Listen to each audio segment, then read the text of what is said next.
Scott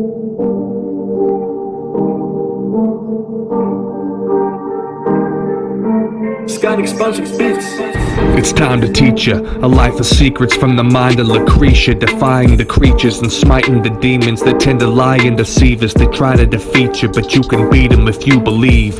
Welcome to the channel of Ample, it's lucid dreams, where the truth is free.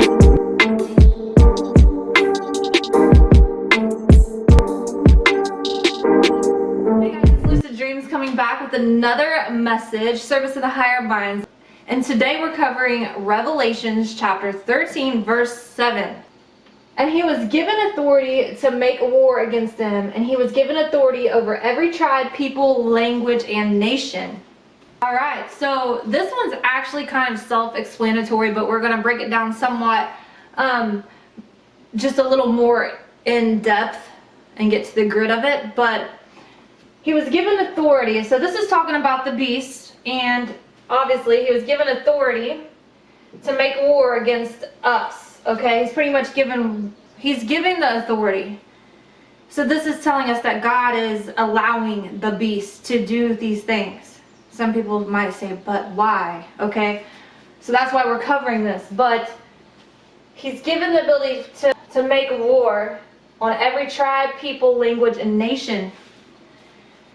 It doesn't matter if you're from the tribe of, Israel, or you are from a Christ bloodline, or what nation you are from. It doesn't matter what language you speak.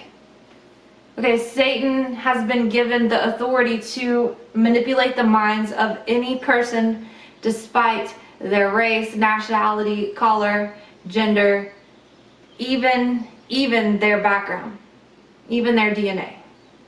You could be born with some pretty holy DNA, but we're born in sin. None of us are free from deception. Only through God that we can see the deception and we can maneuver our way out. With him, we need him, because our body is not our own, and without God, then we are of Satan. Okay, so let's go to Romans 13:1, and it says, everyone must submit himself to the governing authorities. For there is no authority except that which God has established. The authority that exists has been established by God. Okay, so again, this is telling us that the authority has been given. It's letting us know that, hey, God is stronger. God is the Almighty, the Most High. He is the creator of the universe, and he has given the beast authority to even walk and roam this earth. So he's saying, I am higher than even the beast that roams the earth. Okay, so why hasn't he got rid of the beast? Is simply because if he got rid of the beast, look at all the members that's going with him. Okay, this world is created. We are born in sin. It's for the people that are not in heaven yet. A lot of people call it purgatory. In a way, it really is, but at the same time, it's a holding cell, but it's also for growth. It's not just a holding cell waiting for your doomsday. We're actually on a universe, which is a university of lessons and knowledge that we need to graduate. You don't ever want to quit the university. That's forfeiting your ability to even rise. Okay? But here, there is going to be bad things because we are not worthy of heaven yet. Therefore, we are of the beast until we find God. Okay? We are born in sin, so we have to be washed clean from those sins. And that's when God enters our vessels and our temples. Okay, so it's important to realize that God never left us. He never abandoned us. He's still here waiting, but he's at a distance because he does not want to be on this level with us. He doesn't want to disrupt his own harmony and peace. He's a wise father, but he hasn't left us. He's waiting on us to find him. Okay, so Romans 3:2. It says, consequently, he who rebels against authority is rebelling against what God instituted and brings judgment to himself. Okay, so just like in the Bible it says, you must pay your tax collector.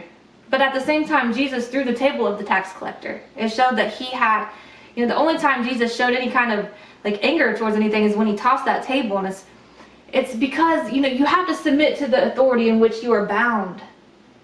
Okay? And so the tax collector has authority on us because we are bound by this realm of reality. We're bound to earth. Heaven does not have a tax collector. Heaven has God, who the only thing he collects is pureness and love. But here, we have to pay for our debts, okay?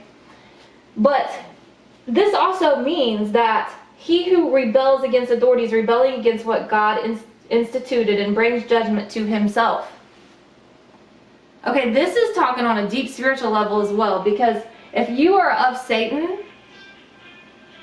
and you rebel, okay? I'm sorry, my phone is constantly ringing. Should have turned it on silent, but okay. So this is a deep quote here. This is a very deep passage here when it says, he who rebels against authority is rebelling against what God instituted and brings judgment to himself. You can't rebel against the authority that's established by the land. Okay, it's been established. We must follow that authority. However, it's not saying that you must get jabbed because or else. It's not saying that. It's saying pay your dues. Okay, this isn't my dues. I'm not a fear-based person. I believe in God, and if I die, I believe it's God's reasoning for me to die. I have the right to die in God's given time.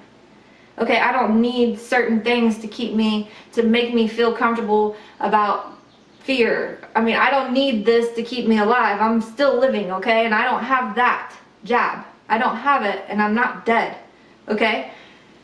But fear alone can kill you.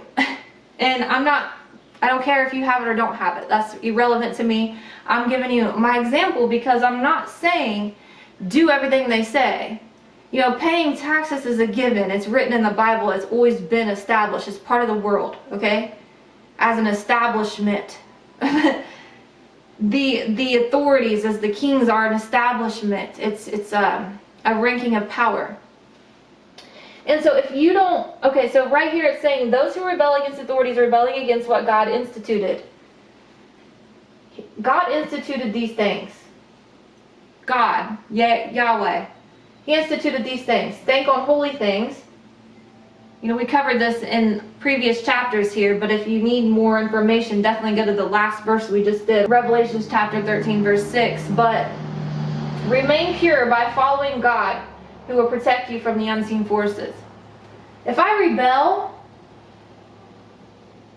against what God has instituted on any of these, I am susceptible to judgment by the beast, because I'm rebelling against the authority of my God.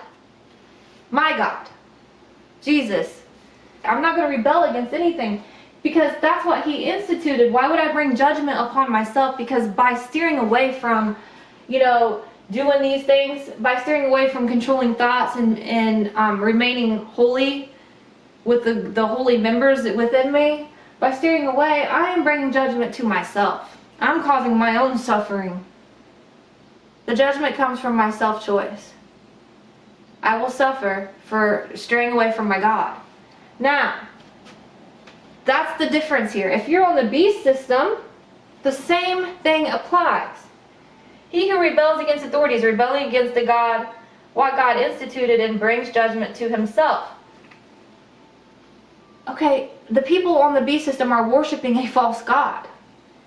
And when they don't comply, when they don't do the jab, when they don't do as they're told, when they aren't following this merit system that they're trying to create for them, for society, then what happens? Retaliation happens. If you don't do what he says, he will strip your rights, your freedoms, and your privileges. If you're on the beast system and you don't do this, you might lose your job. You might not be able to have money to afford to pay for food. He's stripping your privileges. You might not even be able to fly if you don't have a certain star on your license. These things. This is the beast system. This is the God in which you follow. You serve him. And when you serve him, you bring judgment upon yourself for not following his orders and doctrines. And that's the judgment in which you receive. Now I'm over here like, well, I have God. I have eternal life. If I die, then it's my time.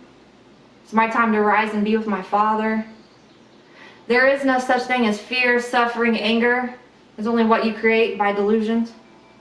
Because your loved ones live in heaven where there is no sickness. How could I be mad at God when He's given me opportunity to find Him? He could have just killed me. He could have killed us all when we killed Jesus. You say, well, I didn't. Yeah, you did. Your ancestors in which bound you to earth. You've lived more than once. You're not in heaven yet. This is not heaven on earth. Okay, so as you can see, the statement's pretty deep. So it's not talking, I mean, in the Bible, it's literally saying pay your taxes, but your taxes are paid due to who's collecting your debts. Okay? Now, Romans 13:3. For rulers hold no terror for those who do right, but for those who do wrong. Do you want to be free from fear of the one in authority? Then do what's right, and he will commend you. Do what's right, and he will commend you if you want to be free from fear of authority. Okay, so the rulers hold no terror for those who do right. Okay, so the authorities over here, the worldly authorities, hold no terror for me because I have no fear, because I'm doing what's right. Okay, but they hold terror for those over here who follow the wrong system, because they will strip you from all your freedoms. They will strip you from your job. They will strip you from anything they can. They will take away your freedoms. They hold terror because they do what's not right. And they're in deception. They don't see it.